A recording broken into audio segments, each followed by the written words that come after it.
So, something of a two-part entry today, as Cineworld has decided to reopen as soon as they can, and on one level I don't blame them, and I'm slightly enthusiastic, slightly confused, and mildly annoyed by this. For a start, I'm annoyed because, according to the Cineworld Action Group, an action group formed of and ran by Cineworld and Picture House employees around the UK, they found out that the cinemas were going to reopen, not via a phone call or letter or generic staff email.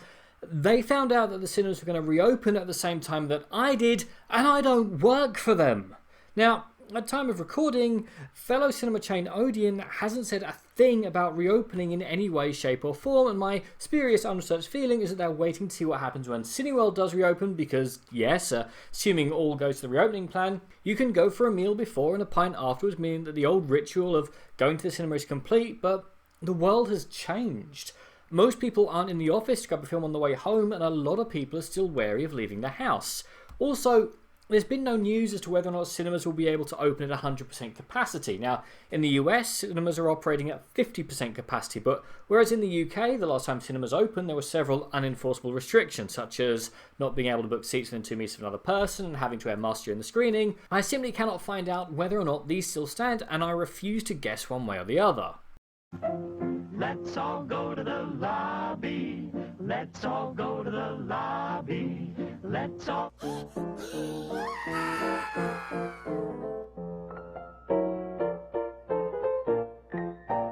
Moving on, and there's another simpler question when Cineworld reopens in May. What exactly are you going to be showing until things get back to normal? According to Cineworld's website, the release schedule is 17th of May, Nomadland, 21st, Peter Rabbit 2, 28th, Cruella, 28th May again, The Conjuring 3, The Devil Made Me Do It, 4th of June, A Quiet Place Part 2, 11th of June, The Father, 25th of June, In the Heights, and on the 9th of July, Black Widow and Fast and Furious 9. And I am looking forward to that clash, by the way. My money's on the Evil Empire, sadly. But assuming that this is the release schedule, and that's a big assumption to make at the moment, what's the first film that leaps out at you?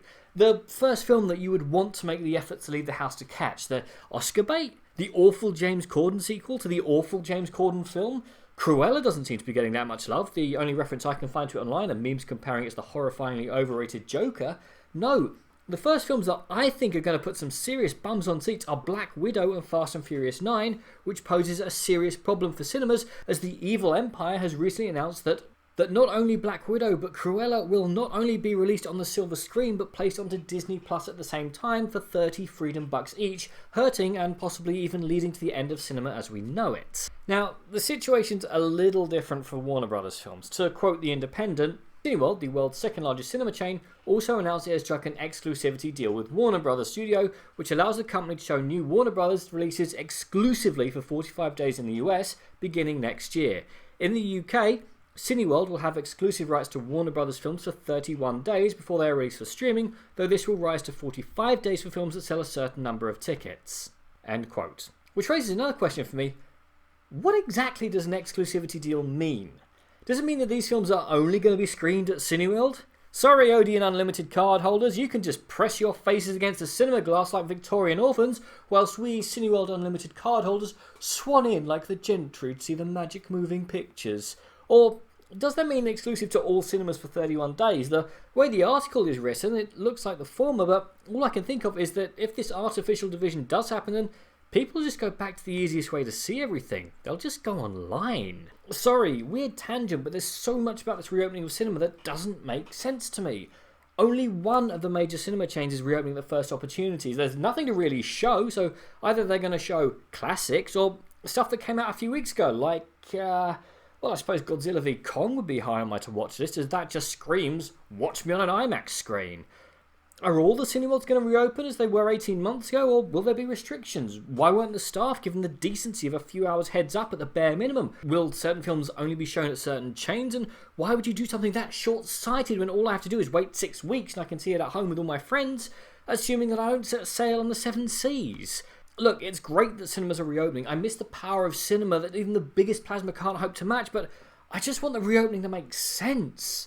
I want cinemas to reopen with a big, highly anticipated film instead of reopening with Nomadland and Peter Rabbit 2 Rabbit Harder, one of which was only ever going to make 10 to 15 million at the best of times, and the other which would just sort of be there, providing more evidence that humanity has got to go. But What do you think? Will you be there opening day? Are you fully converted to sofa cinema, or are you just waiting for the next big budget release? Comment below, let me know. I'm Daniel, this has been a Dunking. If you enjoyed this video, please like, share and subscribe.